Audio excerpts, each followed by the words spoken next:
Om Namo Bhagavate Shivanandaya.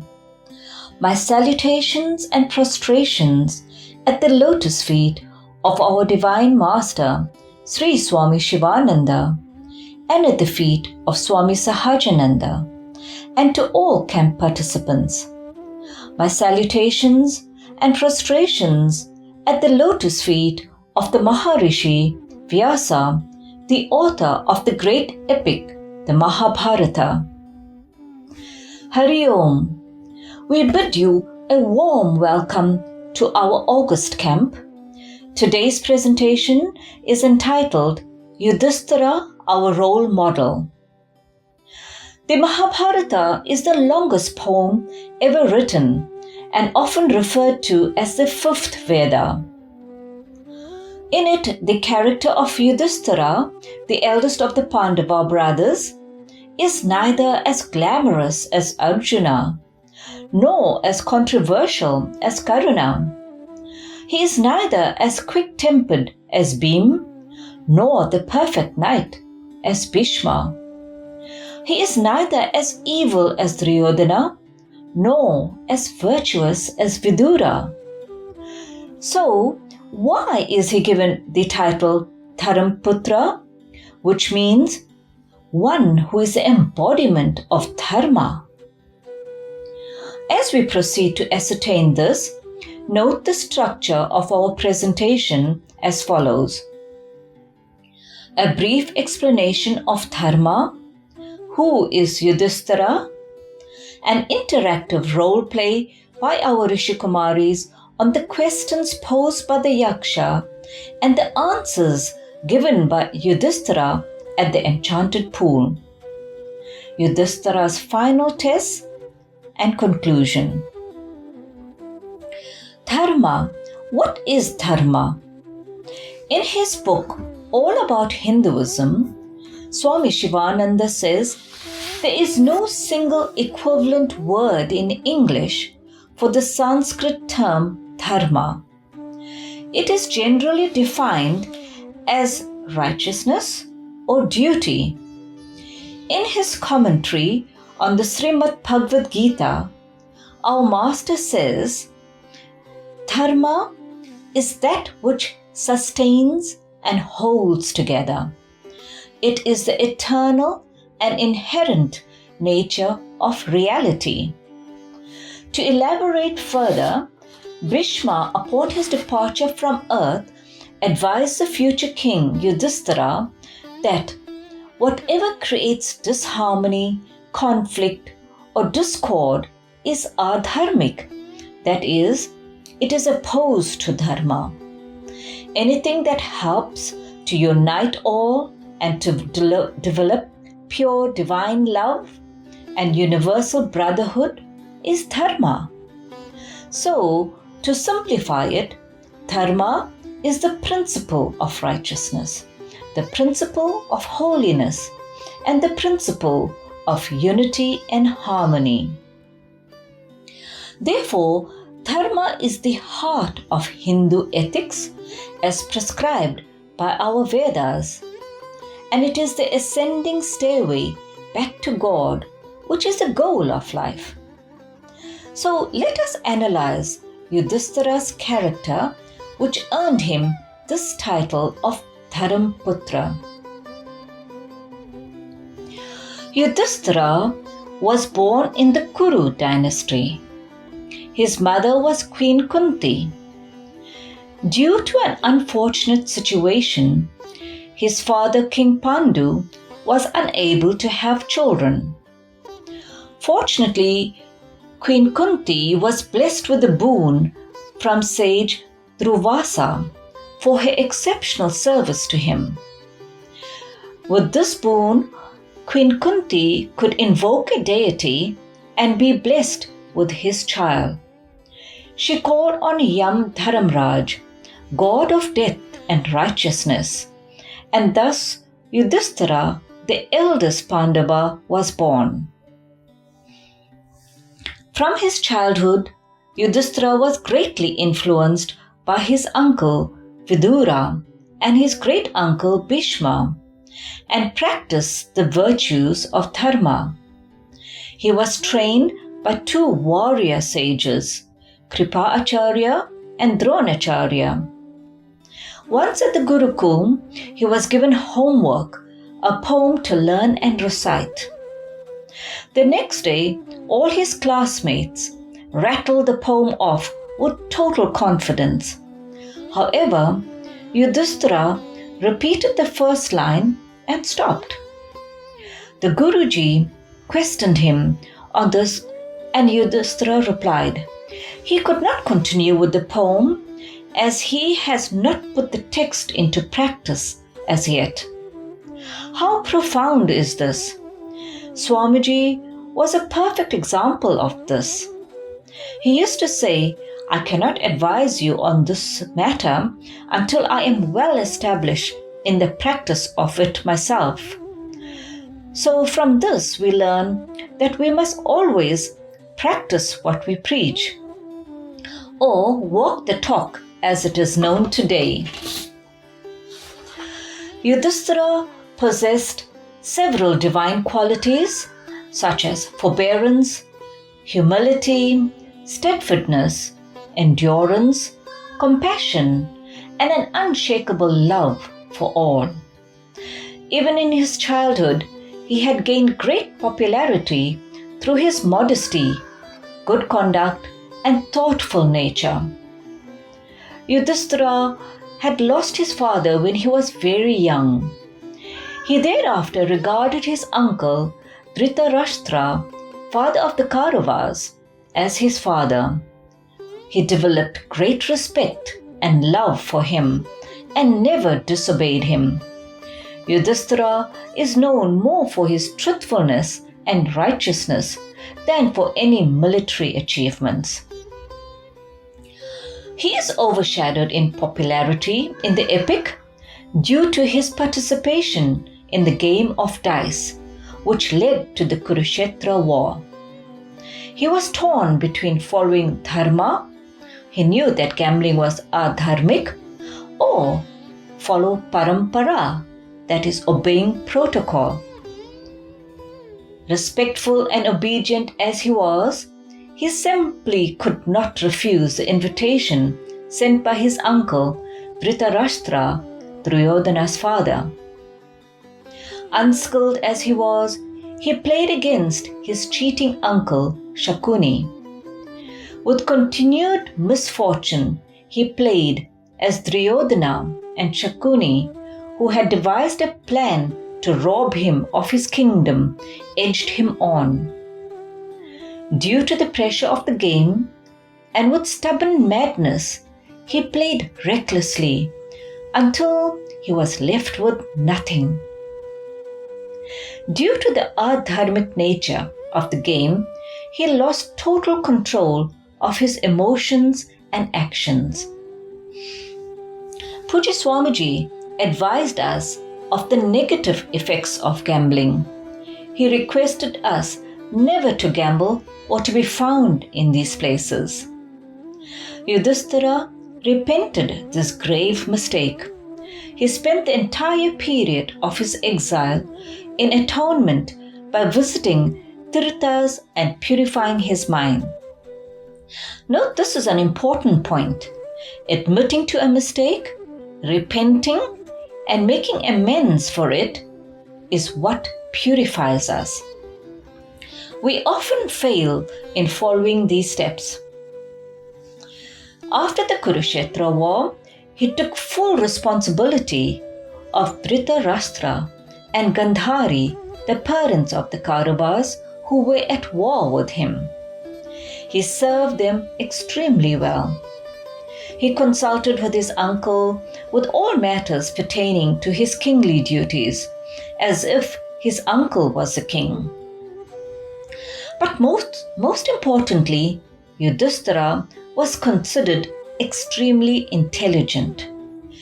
His intelligence was challenged by none other than the Lord of Death himself on 3 occasions.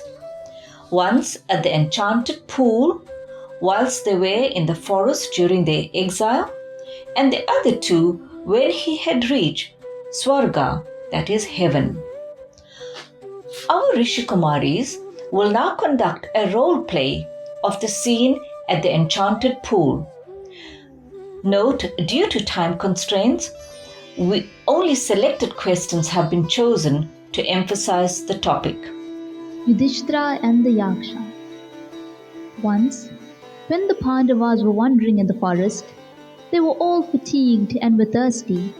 Yudhishthira said to Nakula, O son of Madri, climb this tree and look around in order to find any signs of water in the neighborhood.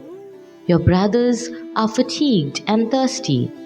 Nakula soon ascended a tree and looked carefully all around. He said to Yudhishthira, O king, I see numerous trees and also hear the cries of the sarasa birds and cranes. Therefore, surely water must be somewhere near. Thereupon Yudhishthira said, O Nakula, go there and soon bring water in the quivers. Nakula quickly proceeded towards the spot where the water was and soon reached it. He was also very thirsty. He at once stooped down to drink some water. A mysterious and invisible voice addressed him. This was the voice of a Yaksha, who was in the form of a crane. O child, do not drink the water. I am in possession of it. First, answer my questions and then drink the water and carry it away. Such is the law of the pool. If you break it, you will surely meet with death. Nakula was so thirsty that he did not care for the mysterious warning. He drank the cool water. But as soon as he drank it, he fell, dead. Seeing Nakula's delay, Yudhishthira said to Sahadev, O Sahadeva, our brother has been long out. Go and bring him and also water. Sahadev went to the spot. He also heard the same voice which Nakula heard. He disregarded the words, drank the water, and fell dead. Yudhishthira sent Arjuna and Bhima to fetch water. They also shared the same fate as that of Nakula and Sahadev. Thereupon Yudhishthira himself went to the spot. He then saw his brothers lying dead on the ground. As he was very thirsty, he bent down to drink water. At once, the Yaksha who presided over the pond in the form of a crane addressed him thus. I am a crane. It is I who have caused the death of your brothers. You shall be the fifth victim if you attempt to drink water before you have answered my questions. Who are you, O crane? It is not possible for a bird to have done this. You must be a Devata. Are you the foremost of the Rudras? I am a Yaksha. I am not an aquatic bird. It is I who caused the death of your energetic and powerful brothers. The Yaksha assumed his original huge shape and stood before Yudhishthira in all his majesty. O Yaksha, I shall answer your questions according to my knowledge. Ask me. Is there any person gifted with intelligence, worshipped by the world, honored by all men, who, though enjoying the objects of the senses, is dead?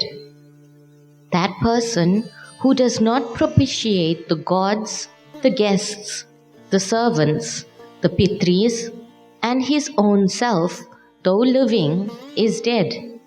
We would like to pause at this interesting answer and elaborate by drawing a parallel from the inspiring book Guidance in Daily Life under the heading The Pancha Mahayajnas, or according to Sri Gurudev, the 5 great daily sacrifices that are to be performed by every householder, which states, the sacrifices are Brahma Yajna, Deva Yajna, Pitri Yajna, Bhuta Yajna, and Manushya Yajna. The rishis, gods, ancestors, animals, and guests expect help from the householders. Hence, the latter should perform these 5 sacrifices daily. We now resume the enlightening dialogue between Yudhishthira and the Yaksha. What is the most important of all gains? Health is the most important of all gains. Commentary. To elaborate, we quote Sri Gurudev's writings from Ambrosia. Life without good health is a miserable condition, even if one is the lord of the whole world. What is the use of possessions and wealth if a man cannot eat well on account of disease of the stomach, if he cannot walk on account of rheumatism or paralysis, if he cannot behold the beauty of nature on account of cataract or defective vision? The first wealth is health, the greatest of all possessions. It is no wonder then that Pujya Swamiji went through great lengths to ensure that we maintained and took care of our mental health and physical health by implementing daily Agnihotra, asanas, and publishing literature such as Ambrosia, Tonics for Health, Secrets to Good Health, Humor for Health, etc. Just as a protective mother would scold her child for neglecting to protect themselves by wearing a jersey and thereby catching a cold, or for exposing themselves to a cold draft with wet hair, Pujya Swamiji also looked after us. For example, if any Rishi Kumar or Rishi Kumari neglected to take our tonics, we were sure to come under the hammer. Sometimes Pujya Swamiji would lovingly give us his own tonics to take. Thus did he ensure that the health of his children, which was the greatest of all gains, was well looked after and never neglected. What is the highest virtue? Absence of cruelty is the highest virtue. Commentary. Ahimsa is the opposite of cruelty and is non-injury in thought, word and deed. If one is established in Ahimsa, the four other requisites for the study of yoga, truth, non-stealing, celibacy, and non-covetousness, will come by themselves. We are extremely lucky that Gurudev and Swamiji set the best examples for us in this regard. There are several anecdotes in the Shivananda's Gospel which shows Gurudev's complete and all-encompassing compassionate nature to animals, insects, devotees, and even dacoits.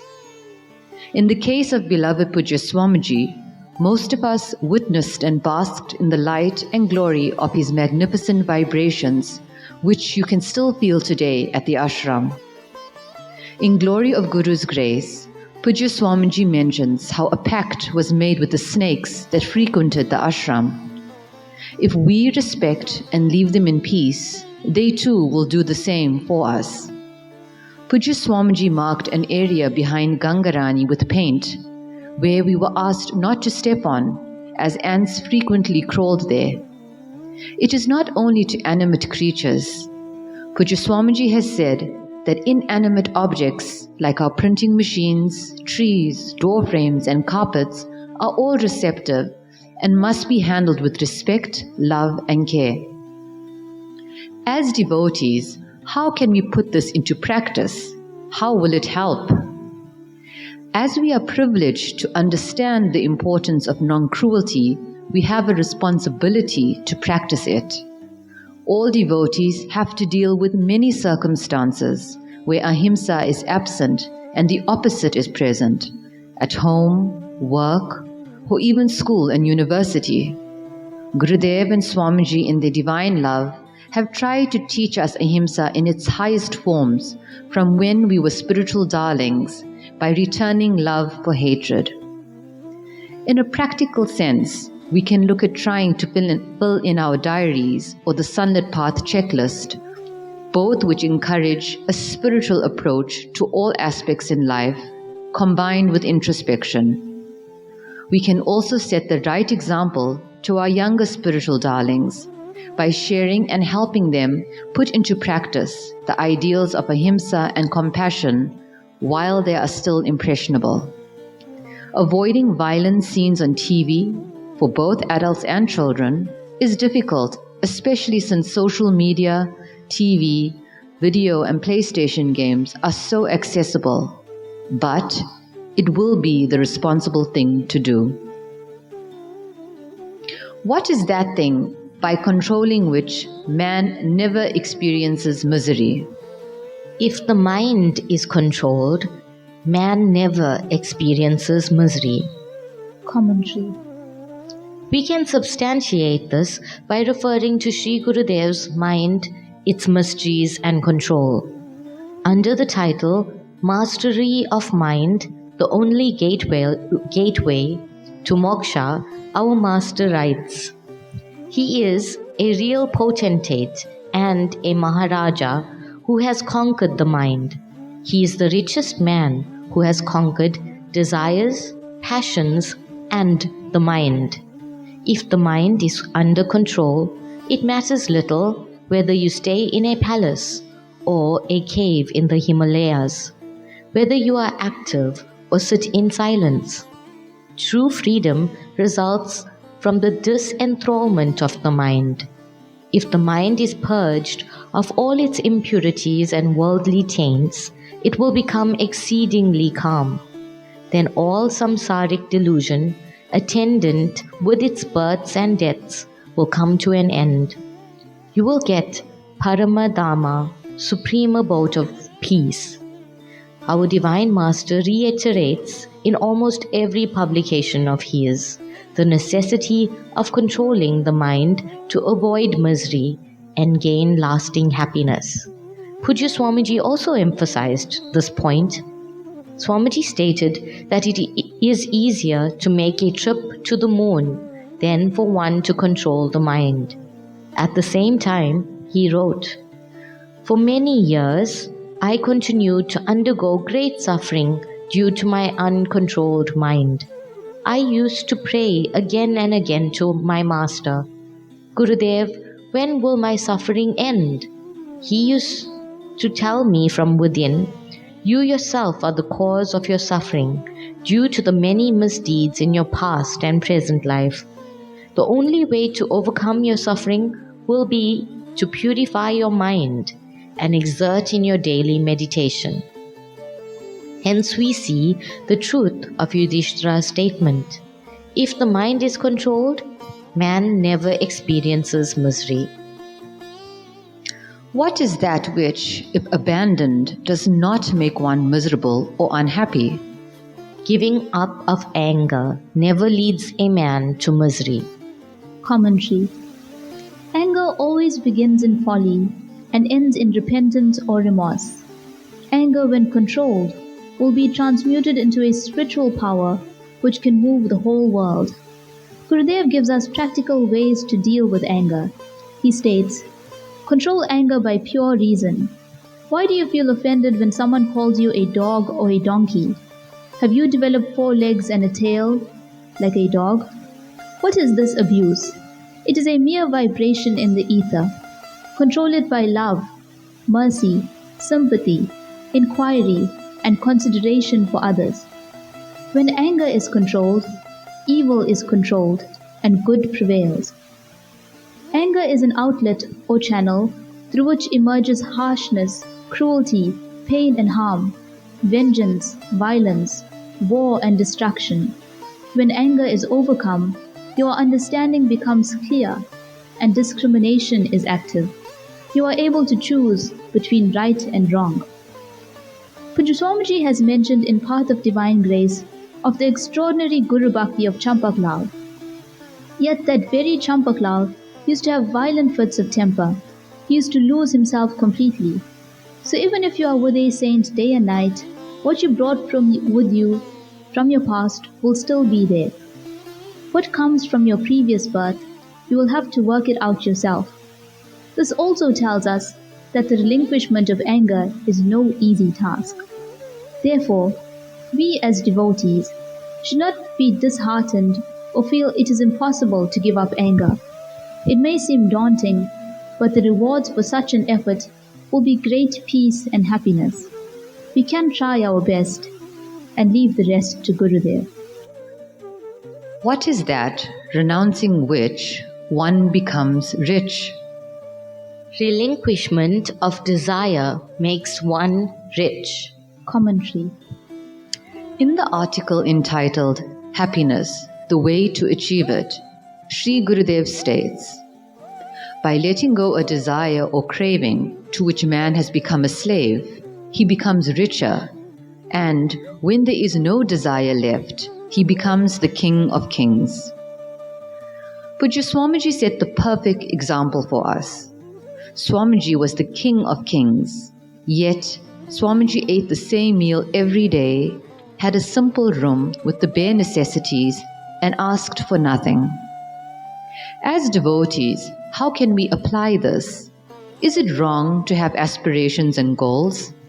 How can we be practical yet spiritual in the world and as devotees? As Pujya Swamiji states in Path of Divine Grace, there is nothing wrong if you set goals in the material world. It will help exert the will, but you must balance it with applying effort and regularity in your spiritual practices. Desires are not only a physical manifestation. The desire for power, name, fame, recognition, etc. are deep-rooted in all of us.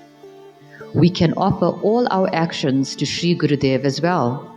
When we apply effort, grace will assist us.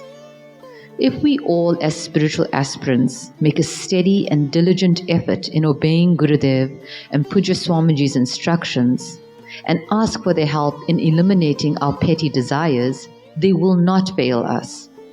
The best way is to try and obey their simple instructions, such as filling in the spiritual diary and checklist, which will help discipline and keep in check the insatiable mind. What is the greatest kindness? A desire to do good to all is the greatest kindness. Commentary. In corroboration of Yudhishthira's answer, the author of same, our Divine Master Sri Swami Shivananda himself advocated this simple yet powerful doctrine, which he reiterated in many of his inspiring songs and writings.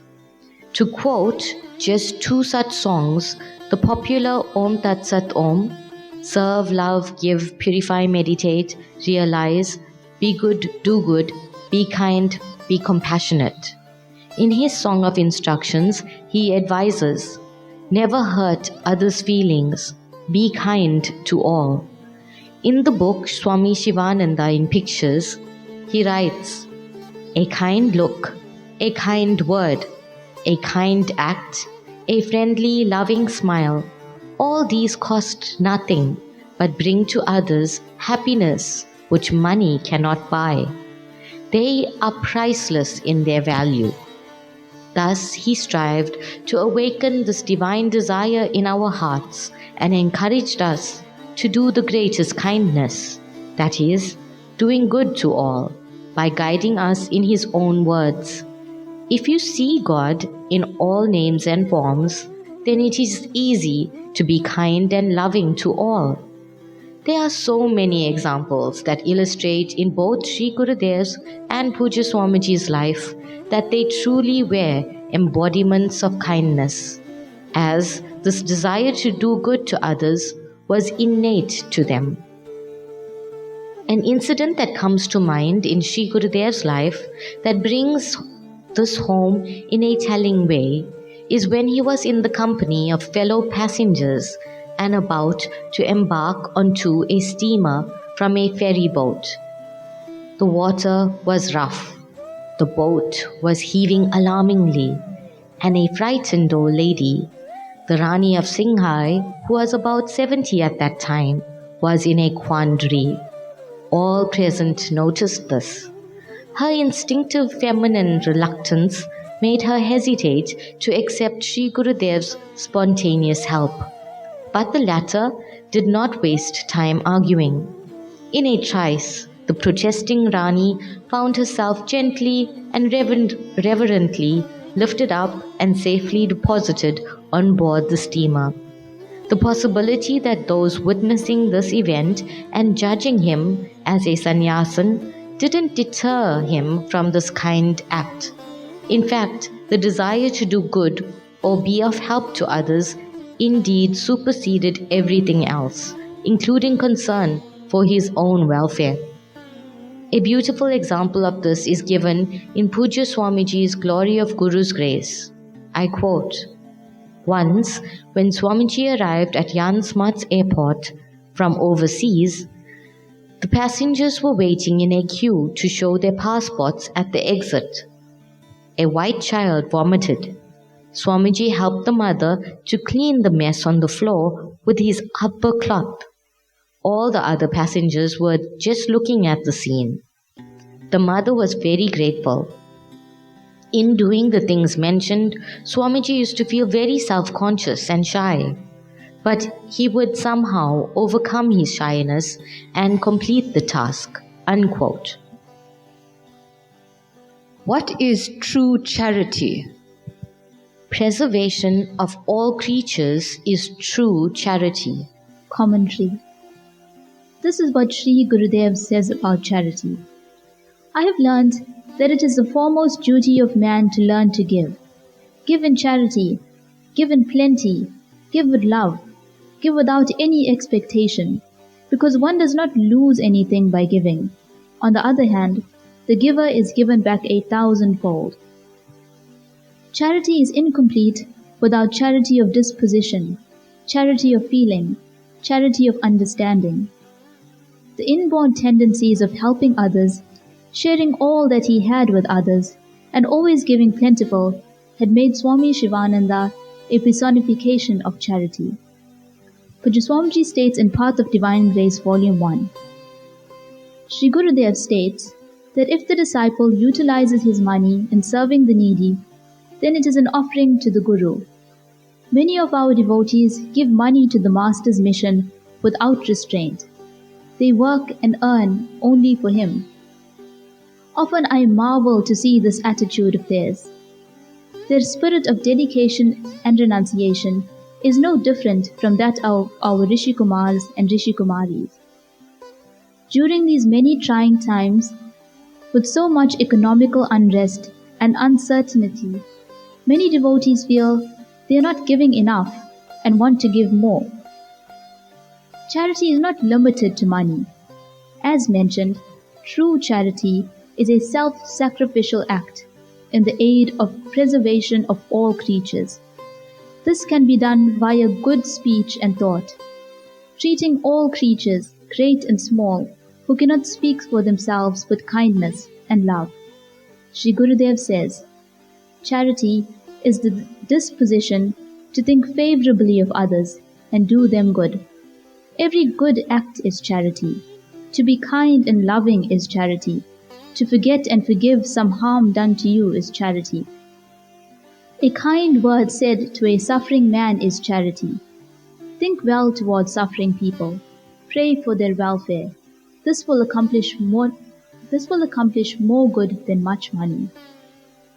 If we try and follow our beloved Gurudev's and Pujya Swamiji's teachings, this will be helping in the preservation of all creatures and is the truest form of charity.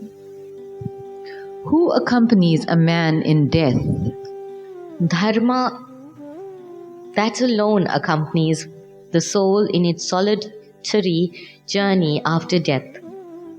The Yaksha was pleased with the reply. Let one of your brothers, whomsoever you wish, be restored to life. O Yaksha, let this Nakula be brought back to life. This Bhima is very dear to you. This Arjuna is your chief support. Why, then, O king, do you wish for the life of Nakula, who is only a stepbrother of yours?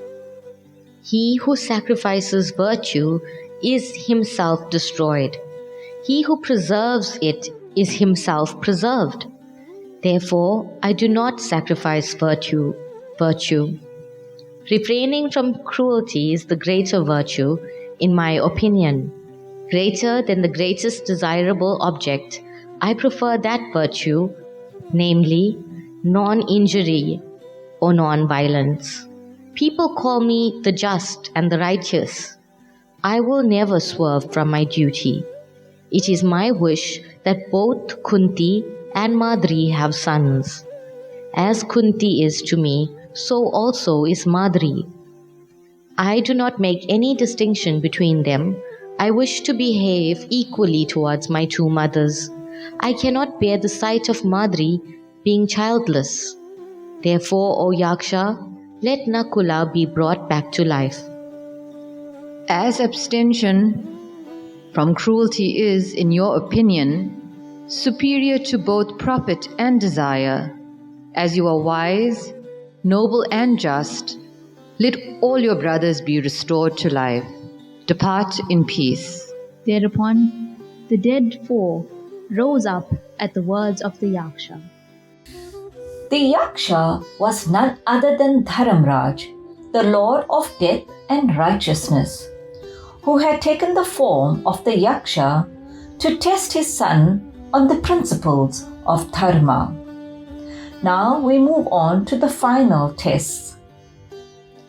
After the Kurukshetra war, Yudhishthira ruled Hastinapur for over 36 years. Around this time, he received the sad news of the departure of Lord Krishna to his abode. King Yudhishthira, Draupadi, and the Pandavas thereafter lost all attachment to continue life on earth. They set off on a pilgrimage and finally reached the Himalayas. A dog joined them along the way and kept them company as they ascended the mountain. Unfortunately, one by one, Draupadi and the brothers fell with exhaustion and passed on. Yudhishthira remained unattached and continued onwards, not giving in to grief, for the light of truth burned bright before him. Finally, he reached a great height where Lord Indra appeared in his chariot before him and invited him to Swarga. As Yudhishthira attempted to take his seat, Lord Indra immediately stated, "There is no room for the dog in Swarga." Yudhishthira refused to enter the chariot. He said, if there is no room for the dog, then there is no place for him either.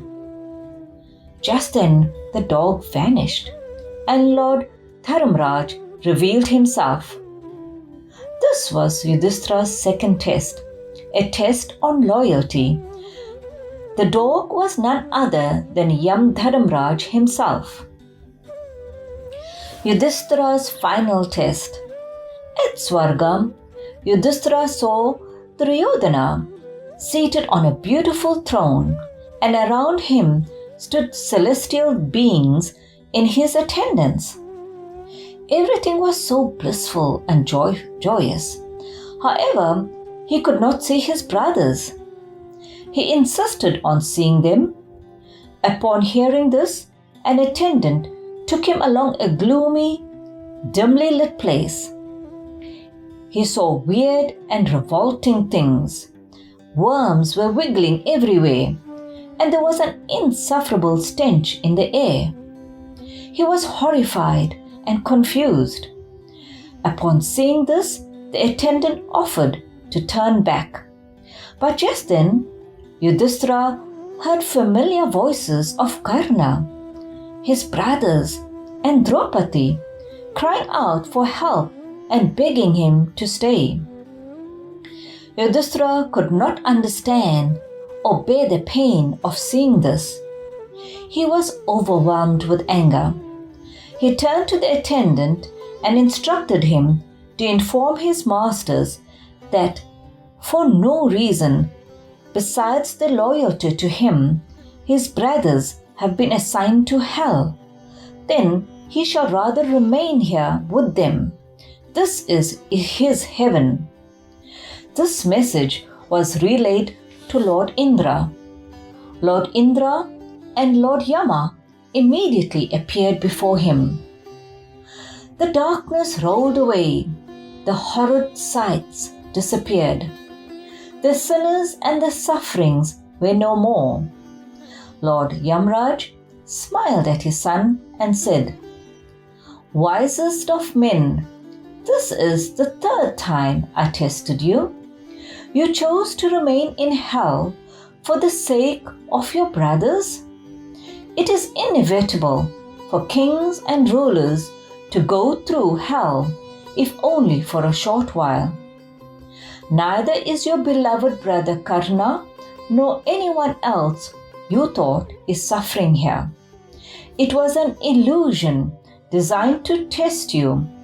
Cease grieving. Thus said Lord Yama, and transformed Yudhishthira's human body into a god. As we conclude, I quote our Divine Master, Sri Swami Shivananda. You are the architect of your own fate. You are the master of your own destiny. You can do and undo things. You sow an action and reap a tendency. You sow a tendency and reap a habit. You sow a habit and reap your character. You sow your character and reap your destiny. Therefore, destiny is your own creation. You can undo it if you like. Destiny is a bundle of habits. So, sisters, brothers, and spiritual darlings, let us exercise strict mind control in our thoughts, words, and deeds. Let us follow our dharma. It is often difficult, however, rejoice in the fact that the rewards are great, as dharma alone accompanies the soul in its solitary journey after death. Remember, when we apply effort, grace will surely follow. The choice is yours. May we all follow the glorious footsteps of Yudhishthira's and attain moksha. Om Shanti, Shanti, Shanti.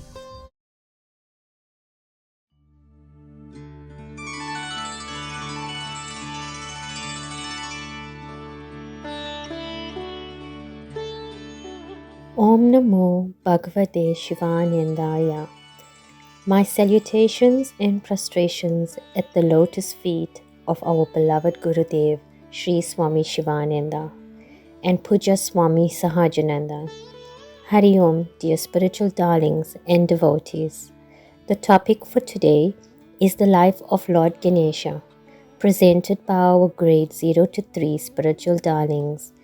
Teachings have been taken from Hindu fast and festivals by Sri Swami Shivananda.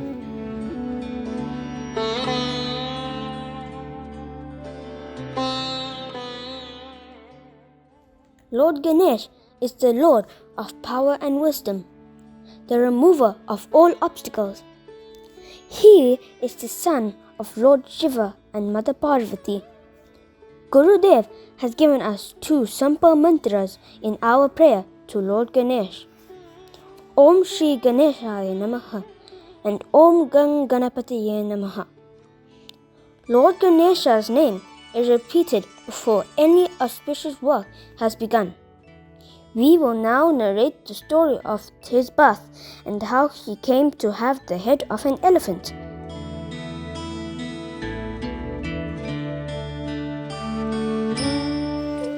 Once upon a time, while Goddess Gauri, the consort of Lord Shiva, while Bhartiyan, created Ganesha as a pure white being out of the mud of her body and placed him at the entrance of the house. She told him not to allow anyone to enter while she went inside for a bath.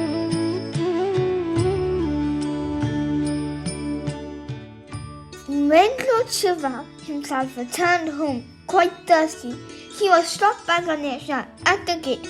Shiva became enraged and cut off Ganesha's head, thinking that he was an outsider. When Gauri came to know of this, she was truly grieved. To Katuna, Shiva ordered his servants to cut off and bring him the head of any creature that might be sleeping with its head facing north.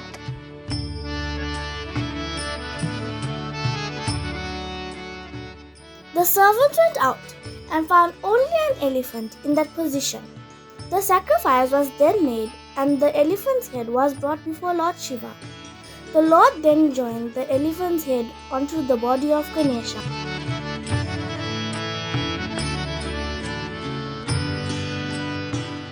Lord Shiva made his son worthy of worship at the beginning of all undertakings, marriages, and studies. Without the blessings of Ganesha, nothing can be achieved.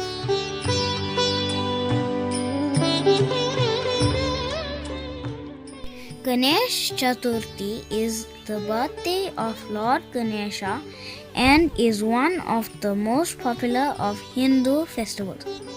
Gurudev says that in some parts of India, a child has to learn to repeat Om Shri Ganeshaya Namaha before being taught to read.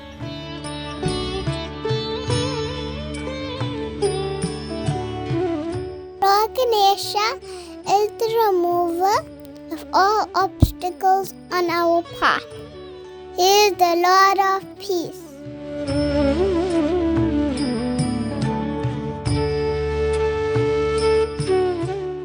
Lord Ganesha is very fond of sweet pudding or balls made of sweet rice flour.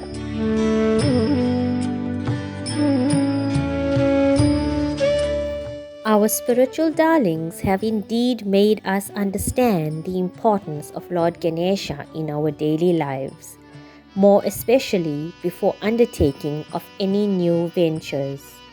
The human mind is elevated by divine stories, seeing images and paintings, listening to music, revering idols, participating in dance and any kind of picture presentation of religion, spirituality or philosophy. These are generally more appealing than simple dry logic. Therefore, the Puranas and the epics bring home to us the idea of the necessity to accept the power of God as the only medium by which obstacles can be removed. So Lord Ganesha is called Vignesvara, the God who is not merely the Ganpati or the ruler of the hosts or Gyanas, but also a remover of all impediments on all paths. Lord Ganesha is the first deity riding on a mouse, one of nature's smallest creatures, and having the head of an elephant, the biggest of all animals. These denote that Lord Ganesha is the creator of all creatures. Elephants are very wise animals, which indicates that Lord Ganesha is an embodiment of wisdom. It also denotes the process of evolution. The mouse gradually evolves into an elephant and then takes a human form. This is why Lord Ganesha has a human body, an elephant's head, and a mouse as his vehicle. This is the symbolic philosophy of his form. Spiritual darlings and devotees, we must take fresh spiritual resolves and pray sincerely to Lord Ganesha for inner spiritual strength to attain success in all our undertakings. Om Shanti Shanti Shanti.